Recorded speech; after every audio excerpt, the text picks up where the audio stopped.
Assalamualaikum warahmatullahi wabarakatuh, dan salam sejahtera untuk kita semuanya. Saya, Virus Mutia, kali ini akan memberikan satu penjabaran tentang dekonstruksi di arsitektur. Ini adalah materi ke-7 di mata kuliah teori arsitektur, gitu. Sebelum kita melangkah membahas tentang dekonstruksi di arsitektur, saya ingin mencoba untuk me-refresh sejenak tentang kelahiran dari postmodern itu sendiri. Jadi, postmodern sendiri itu lahir dari berbagai kritik hebat tentang paradigma modern, gitu. Jadi, ada yang menyatakan bahwa, eee, kita harus cerai dengan modern gitu, itu adalah postmodern. Nah, itu postmodern yang dianut oleh Lyotard dan juga Keltner. Ada juga yang bilang modern yang dikoreksi, ada juga yang bilang modern yang insyaf gitu. Ada juga yang bilang tahap selanjutnya dari modern, itu Habermas itu bilang kayak gitu. Nah, tapi, dekonstruksi ini, Derrida itu menyatakan bahwa, postmodern yang dianggap itu adalah modernisme yang sangat radikal gitu. Kemudian akhirnya modernisme ini bunuh diri ketika melihat realita yang terjadi gitu. Contohnya, misalnya nih ketika kita melihat, wanita dan pria gitu. Kemudian kita juga, melihat kan fenomena wanita yang setengah pria gitu atau pria yang setengah wanita gitu. Tapi ketika di modern itu nggak ada, karena modern itu sangat biner sekali. Kalau cowok ya cowok, cewek ya cewek gitu. Padahal secara realita kita tuh melihat, eee, ada juga yang tidak seperti itu gitu. Nah, ini masuk definisi yang mana? Ini akhirnya kemudian mencetuskan postmodern, termasuk di dalamnya itu adalah, dari Derrida itu sendiri. Nah, secara garis besar, Derrida itu ada satu quotes yang cukup menggambarkan pemikiran Derrida gitu.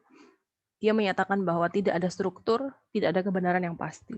Mungkin teman-teman masih ingat di minggu kemarin kita membahas tentang strukturalisme gitu, bahwa semua paradigma strukturalisme itu melihat bahwa semua itu pasti ada strukturnya, pasti ada sistemnya, pasti ada terkait gitu. Tapi ketika berbicara tentang dekonstruksi, ketika Derrida menyatakan bahwa sebenarnya tuh nggak ada struktur gitu, nggak ada sebenarnya kebenaran yang pasti itu nggak ada gitu loh. Karena dia menyatakan bahwa kapanpun kamu menemui sebuah kebenaran, gitu, jangan berhenti di situ. Karena segala teks itu tidak memiliki makna yang tunggal. Nah, itu seperti apa nanti kita coba bahas bersama. Apa sih dekonstruksi kalau menurut Derrida gitu? Kalau nanti teman-teman, sempat membaca bukunya Derrida nanti, saya juga bisa dikasih tahu ya, jadi kita bisa sharing juga gitu. Nah, framework dari pemikiran Derrida atau dekonstruksi ini sebenarnya adalah mengungkap semua variabel menjadi teks baru, yang kadang tidak ada hubungannya dengan teks asal. Dia menyatakan bahwa nothing outside of the text. Jadi segala yang bermakna adalah teks. Teks itu tidak harus literal kita teks tulisan gitu ya, enggak gitu. Jadi ketika kita melihat sesuatu, ketika kita membaca sesuatu gitu, itu bisa jadi kita menginterpretasikannya lain gitu. Kita membaca Indomie gitu ya, misalnya gitu. Nah, kadang-kadang yang terlintas di kita itu bukan, mie gorengnya gitu, tapi tiba-tiba kita teringat warkop gitu, atau kita teringat masa-masa, dulu waktu susah makannya Indomie terus atau seperti apa gitu. Itu bisa jadi awal mula dari, pemikiran untuk mengungkap variabel yang lain gitu dari sebuah teks Indomie gitu. Nah, seperti ini. Contoh lain lagi adalah ketika kita, bertamu nih di rumah orang gitu, terus kemudian disuguhkan teh gitu. Nah, dari, eee, kejadian menyuguhkan teh ini sendiri kita juga sudah bisa, mendekonstruksi gitu dalam artian gini, jadi, kadang-kadang kan kita hanya berpikir kebenaran tunggal misalnya, "Oh ya dia nyuguhin teh karena saya tamunya," gitu, karena saya, memang harus diajeni sebagai tamu gitu, tamu adalah raja itu. Tapi pernah nggak terfikir gitu misalnya, "Oh jangan-jangan dia ngasih teh ini terus di dalamnya ada racunnya, terus nanti saya begini begini." Jadi, eee, berusaha untuk bukan suuzon ya, tapi berusaha untuk mengungkap hal yang lain di luar dari biasanya atau yang terlihat gitu. Itu adalah dekonstruksi. Bisa jadi juga mungkin kamu dikasih teh karena kamu mau diambil mantu misalnya, itu bisa jadi juga gitu. Banyak hal yang bisa dipikirkan atau bisa diinterpretasi ulang gitu dengan paradigma dekonstruksi. Nah, secara garis besar sebetulnya dekonstruksi itu terdiri dari dua hal gitu. Yang pertama adalah deskriptif, dan yang kedua adalah transformasi. Jadi yang pertama kali harus kita lakukan itu adalah menggambarkan maksud teks. Ingat ya, teks di sini bukan teks tulisan literal ya, tapi coba kita kaitkan dengan arsitektur. Pertama kita mendeskripsikan dulu, maksudnya teksnya apa, maksud arsitekturnya apa.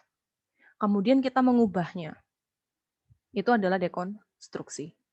Jadi ketika kita hanya menggambarkan maksud teksnya aja, itu belum dekons. Kita harus mentransformasikannya dulu, baru kita bisa sebut dia sebagai dekonstruksi. Nah, ini adalah contoh dari dekonstruksi di arsitektur itu seperti apa sih? Gitu. Yang pertama atau ciri pertama adalah tidak ada yang absolut dalam arsitektur. Nggak ada satu cara atau gaya yang terbaik. Jadi kalau misalkan kalian masih berpikir bahwa lo modern is number one atau Nusantara is number one, gitu. Itu masih belum dekons. Karena kalian masih merasa yang absolut benar yang gaya kalian yang itu, gitu. Kalian tidak akan bisa dekons. Yang kedua adalah tidak ada ontologi dan teologi dalam arsitektur. Jadi nggak ada tokoh atau sosok yang perlu didewakan atau disanjung karena mereka sebenarnya hanya presiden aja gitu, belum tentu benar gitu. Apakah kemudian misalkan kita menandingkan gitu, using dengan arsitek yang lain gitu, ya kan nggak mungkin gitu loh, ya kan? Atau apakah using itu yang paling benar atau Norman Foster selalu yang paling benar atau Eisenman yang selalu benar gitu? Nggak ada. Karena mereka sendiri itu kalau dalam dekonstruksi, mereka bukan sosok yang absolut gitu. Mereka bukan dewa gitu. Jadi apa yang mereka lakukan juga belum tentu benar. Gitu. Yang ketiga adalah perkembangan arsitektur itu harus mengarah pada keragaman pandangan dan tata nilai. Jadi kita nggak bisa memaksakan apa yang kita yakini kepada orang lain gitu. Karena kita harus berpikir apa ya? Ya harus berpikir bineka gitu. Terus kemudian yang keempat itu adalah visiocentrism atau pengutamaan indera penglihatan dalam arsitektur harus diakhiri gitu. Karena apa? Karena kita terlalu terbiasa dengan hal yang berkaitan dengan visual. Kita tuh selalu menilai dari mata. Kita selalu menilai dari penggambaran gitu. Padahal potensi indera lain ini yang harus dikembangkan dan dimanfaatkan secara seimbang. Pernah nggak ketika teman-teman mendesain gitu, teman-teman itu lebih fokus kepada bagaimana caranya rumah atau hunian saya atau mungkin rancangan saya itu memaksimalkan bunyi alam atau seperti apa? Oh, nggak pernah gitu. Pasti fokusnya pada tata masa, bentuk, kemudian fasad, kemudian kayak gitu. Kita tidak akan pernah bisa mencapai dekons ketika kita masih berat sebelah gitu. Ini menurut Derrida. Kemudian yang kelima, arsitektur itu tidak lagi identik dengan produk bangunan. Jadi nggak harus dia berupa produk bangunannya, tapi dia bisa terkandung dalam ide, gambar, model, dengan jangkauan dan aksentuasi yang berbeda. Gitu. Ini 5 hal yang bisa kita praktekkan secara langsung lah sebenarnya di arsitektur. Nah, ini yang menarik lagi di Derrida itu sebenarnya dia pernah mencetuskan, bukan pernah ya, emang iya gitu. Jadi ada yang namanya difference, ada yang difference gitu. Nah, ini nanti kalau teman-teman baca-baca tentang Derrida mungkin teman-teman bisa bisa lebih inilah daripada saya gitu. Jadi kenapa saya tulis tidak hanya ucapan namun tulisan, tapi ketika kita ngomong difference dengan difference itu kan nggak hanya tulisannya yang berbeda. nggak hanya ucapannya yang mengucapnya yang berbeda, tapi tulisannya juga berbeda. Nah, oleh sebab itu, arsitektur dekonstruksi itu dia equivok gitu. Jadi maknanya juga bisa macam-macam. To differ or to differ. Contohnya ini. Nah, ini mungkin teman-teman bisa relate lah ya. Ada chat dari gebetan gitu. Kemudian dia nanya gitu. Kitanya nanya, lagi sibuk nggak gitu? Enggak, dia sekarang lagi ngapain nonton TV. Nah, kita bisa menginterpretasikan omongan atau chat gebetan ini menjadi apa ya, teks yang lain gitu kan. Oh, dia nggak mau diganggu. Oh, dia nggak mau nggak mau di-chat sama aku nih. Oh, dia nggak suka sama aku nih gitu. Padahal dia nggak secara langsung kan menunjukkan itu gitu loh. Nah, ini yang kemudian itu menunjukkan bahwa ternyata gitu kata-kata itu bisa loh menunjukkan tanda yang lain gitu. Jadi nggak yang literal apa kita kok dijawab nonton TV gitu terus kita langsung ini, kita kan pasti ngerasa sendiri dong gitu. Oh, ternyata Nani nggak suka sama aku nih gitu, atau oh nggak mau aku chat nih gitu. Nah, ini masuk dalam dekonstruksi. To differ, to differ. Arsitektur adalah hal yang equivok. Penentu makna arsitektur adalah differong. Differong ini sendiri banyak hal gitu. Jadi contohnya misalnya, ketika kita mengejar satu esensi gitu atau satu makna yang absolut, makna yang terakhir. Misalnya nih, kita ngomongin soal kuda gitu. Kuda itu apa sih? Oh, kuda itu binatang berkaki 4. Gitu. Terus kemudian binatang berkaki 4. Oh, binatang itu makhluk hidup gitu. Makhluk hidup itu apa? Oh, sesuatu yang hidup. Hidup itu apa? Nah, akhirnya tuh esensi akhir dari kuda itu jadi nggak pernah ada gitu. Nah, karena esensi atau makna yang sejati itu tidak pernah ada, maka penentu makna arsitektur itu adalah differongnya. Gitu. Tergantung kita mau narik kemana sih konteksnya gitu. Kita mau membacanya seperti apa sih? Kayak kita ngelihat denah di sebelah ini gitu. Kenapa sih ruang tamu selalu ada di depan gitu? Kenapa kita nggak pernah mempertanyakan kenapa tamu harus selalu di depan gitu? Kenapa nggak ruang tamu ditaruh di belakang gitu? Aku depan pengennya ya kamar tidur dua-duanya gitu, atau depan pengennya dapur gitu. Jadi orang kalau mau bertamu ke aku harus lewat belakang gitu. Pemikiran-pemikiran seperti ini itu sangat diperlukan ketika kita mau belajar dekonstruksi. Kita mau narik kemana sih? Apa makna sebenarnya ruang tamu di depan gitu? Apa makna sebenarnya dapur harus di belakang? Nah, ketika kita menemukan makna itu, maka kita harus mentransformasikannya menjadi sesuatu yang lain. Tuh. Jadi ketika ruang tamu di depan gitu, kita menemukan makna, oh mungkin biar tamu masuknya gampang, misalkan gitu ya. Kita nggak bisa berhenti di situ ketika kita mau dekons. Oh, kenapa tamu harus masuknya dari depan? Kenapa nggak tamu masuknya dari belakang? Ya udah, berarti aku bikin ruang tamu di belakang. Kayak gitu. Itu contohnya seperti itu. To differ, to differ. Seperti yang sudah saya bilang, rumah, hunian manusia, manusia makhluk hidup, hidup adalah nggak pernah ada makna sejati dari rumah gitu. Kita nggak akan pernah bisa mencari yang sebenarnya mendefinisikan rumah secara absolut itu apa sih gitu. Seperti tadi saya sudah contohkan kuda tadi ya. Gitu. Ini ada salah satu cara yang cukup bisa dipakai nih buat teman-teman kalau mau pakai gaya dekonstruksi gitu.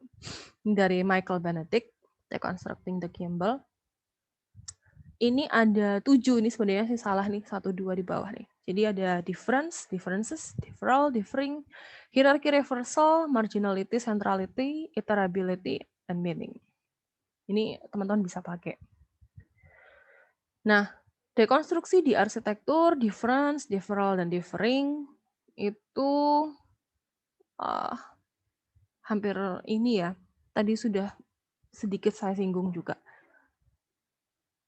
Jadi ketika kita ngomongin differences, berarti kita ngomongin perbedaan. antara satu atau dua hal. Gitu. Kalau kita ngomongin deferral, berarti ada proses dari meneruskan atau menangguhkan, mengulur. Ketika kita ngomongin differing, berarti pengertian yang berbeda ditunjukkan dengan tidak sependapat, tidak sepakat. Gitu. Jadi boleh kita tidak sepakat ruang tamu ada di depan misalnya. Oh kita di belakang atau seperti apa. Jadi penting untuk tahu dulu maksud dari penempatan-penempatan ruang itu. Baru kita bisa dekons. Nah, ini yang paling gampang juga nih. Cross programming. Jadi di dekonstruksi itu kita juga bisa cross programming. Cross programming itu sendiri adalah menggunakan konfigurasi spasial tertentu untuk sebuah program yang tidak dimaksudkan untuk dia. Misalnya bangunan gereja untuk bowling gitu. Tapi kalau di gambar ini saya contohkan misalnya teras untuk tidur gitu. Karena ini mungkin bapak-bapaknya habis diusir sama istrinya, pulangnya kemalaman atau nggak bawa uang apa gimana gitu ya. Jadi dia disuruh tidur di teras. Jadi ini adalah cross programming karena dia menggunakan ruang atau menggunakan program itu tidak sesuai program asalnya gitu. Jadi kalau mungkin teman-teman pernah makan di kamar tidur gitu kan. Nah, kamar tidur kan sama arsiteknya kan awal mau diprogram untuk membuat apa tidur gitu kan, bukan untuk makan. Nah, itu termasuk di cross programming juga. Yang kedua adalah trans programming. Ketika kita ngomongin trans berarti kita mengkombinasikan dua program, terlepas apakah program itu bakal menunjang masing-masing atau menguntungkan masing-masing atau enggak. Ya pokoknya dicampur aja gitu. Contohnya kayak gini, planetarium dikombinasikan dengan roller coaster atau seperti apa. Jadi ya belum tentu nyambung juga sih gitu dan belum tentu berhasil juga sih. Itu namanya trans programming. Jadi belum apa ya? Kadang kan kalau misalkan dapur dicampur ruang makan gitu, itu kan masih kayak masih relate gitu ya. Tapi kalau trans programming itu dia kombinasi dua programnya ini belum tentu saling menunjang gitu atau bahkan nggak sama sekali gitu. Dan yang ketiga adalah disk programming. Disk programming ini dia menggunakan kombinasi dua program sehingga tapi dua program ini saling mengkontaminasi satu sama lain gitu. Jadi saya belum menemukan yang benar-benar cocok ya gambarnya sebenarnya untuk disk programming. Cuman ini saya berikan contoh aja ini untuk apa alun-alun ya. Jadi dulu itu kan alun-alun itu konsepnya bukan untuk wisata gitu dalam artian begitu ada alun-alun Batu itu terus kemudian dia menghadirkan biang lala gitu ya. Itu kan program yang baru gitu sebenarnya karena nggak pernah ada sejarah alun-alun mungkin ya di area Jawa Timur itu terus ada biang lalanya gitu. Terus ketika dihadirkan kemudian dia mengkontaminasi area alun-alun itu sendiri, dia memberikan pengaruh ke alun-alunnya. Kemudian alun-alunnya sendiri konfigurasinya memberikan pengaruh juga pada kehadiran dari biang lala itu sendiri sehingga keduanya saling berpengaruh satu sama lain sehingga akhirnya menjadi ikon dari Kota Batu itu sendiri, alun-alunnya. Jadi seperti itu. Ini secara gampangnya ya. Jadi cross programming, trans programming, disk programming. Kalau cross itu berarti ya replace ya, kita ganti. Ya kayak tadi ruang tamu biasanya di depan, saya ganti ke belakang gitu. Kalau trans programming itu dia kita tambahkan sesuatu yang biasanya nggak normal. Ya gitu tadi, misalnya planetarium sama roller coaster atau dapur dikasih kasur gitu misalnya. Nah itu trans programming. Ada juga yang disk programming dia induce atau terinduksi. Jadi contohnya tadi yang biang lala di alun-alun itu. Gitu. Nah, dekonstruksi di arsitektur juga bisa kita maknai atau bisa kita gunakan gitu untuk melihat atau mendekons dan mentransformasi marginalitas. Contohnya ini saya kasih gambar contohnya patriarki ya. Karena biasanya kan ketika kita ngomongin soal hubungan antara pria dan wanita di Indonesia, otomatis kita nggak lepas juga ngomongin soal patriarki. Biasanya cowok itu menjadi yang paling berkuasa gitu, dibandingkan yang cewek, sehingga yang cewek menjadi kaum yang marginal gitu dalam rumah tangga gitu. Nah, ketika kita melihatnya di arsitektur tuh seperti apa? Nah, kita lihat satu denah bar ya di sini. Jadi ada dance floor-nya gitu. Kemudian ada tempat duduk-duduknya juga gitu. Ini sorry kok bar sih? Hall. Sorry. Jadi ini hall ya. Jadi di hall itu sendiri kita bisa melihat marginality-nya gitu. Kenapa kok marginal? Iya, karena biasanya dance floor selalu diletakkan di tengah gitu. Sehingga dia menjadi area yang paling berkuasa atau area yang paling besar gitu di sana, dan menjadi area yang paling utama, dan dia selalu diletakkan di tengah gitu. Tapi ketika kita berpikir dekonstruksi, kenapa kok enggak yang di tengah ini harus minggir sedikit gitu, atau ditaruh di barat daya gitu, atau ditaruh sebelah sini gitu. Kalau alasannya efisiensi atau alasannya lu biaya dan segala macam, berarti kita belum siap untuk dekonstruksi gitu. Centrality sama. Jadi di dekonstruksi itu ketika kita sudah bilang dekons, kita harus ingat bahwa dekonstruksi itu meyakini tidak ada kebenaran yang absolut, termasuk bagaimana cara kita menata ruangan. Nah, di layoutnya dari kolam renang ini sendiri gitu, terlihat banget centrality atau sentralitasnya. Jadi pokoknya dari layout yang kayak gini hanya ada satu possibility, hanya ada satu kemungkinan. Ya udah, kolam renangnya sentral di tengah gitu. Ini berarti nggak dekons. Gitu. Karena ketika kita ngomongin soal dekonstruksi, dia menyatakan bahwa satu kemungkinan ini bisa sentral di satu momen, bisa juga nggak sentral di satu momen yang lain. Gitu. Kita harus bisa menciptakan ruang yang seperti itu. Jadi benar-benar bisa apa ya? Kalau ini kan jadi kesannya ya udah sentralnya pasti di kolam renangnya aja gitu. Bisa nggak misalnya nih kita mendesain dalam dekonstruksi itu sentralnya bisa nggak di kolamnya gitu? Mungkin bisa di sebelah mana, bisa di sebelah mana gitu. Dekonstruksi dia seperti itu.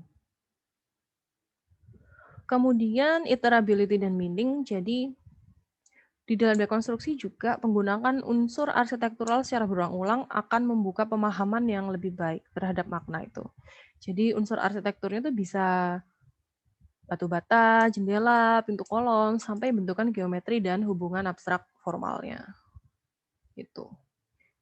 Nah, sebenarnya secara garis besar memang dekonstruksi itu satu pemahaman yang cukup apa ya? Ya namanya kalau postmodern itu kan tidak ada yang apa ya, nggak terlalu objektif ya sebenarnya gitu. Jadi dia lebih berfokus pada keragaman cara pandang dan tata nilai. Salah satunya adalah ketika ngomongin dekonstruksi itu yang paling absolut adalah dia menyatakan bahwa tidak ada kebenaran yang absolut, dan apa yang sudah kita dapatkan di arsitektur, apa yang sudah kita dapatkan selama ini tuh harus kita interpretasi ulang terus gitu. Kita harus cari deskripsinya terus, gitu. Kita transformasikan terus. Itu dekonstruksi. Benar nggak sih? Kenapa kok harus core itu di tengah? Bisa nggak misalkan core itu di samping gitu? Atau bisa nggak core itu bentuknya nggak kayak gitu? Bisa nggak seperti ini? Bisa nggak seperti ini gitu? Kita terus membaca apa yang ini dibaca ya. Jadi bukan kita menginterpretasikan di pikiran kita sendiri gitu, tapi dari sumber itu kita pikir terus apa yang sebenarnya benar gitu. Nah, ini yang PR yang paling susah di dekonstruksi gitu. Nah, mungkin dari saya materinya cukup sekian. Nanti teman-teman bisa lanjutkan untuk mencari materi yang lebih lebih kompak lagi tentang dekonstruksi gitu. Saya akhiri. Wassalamualaikum warahmatullahi wabarakatuh.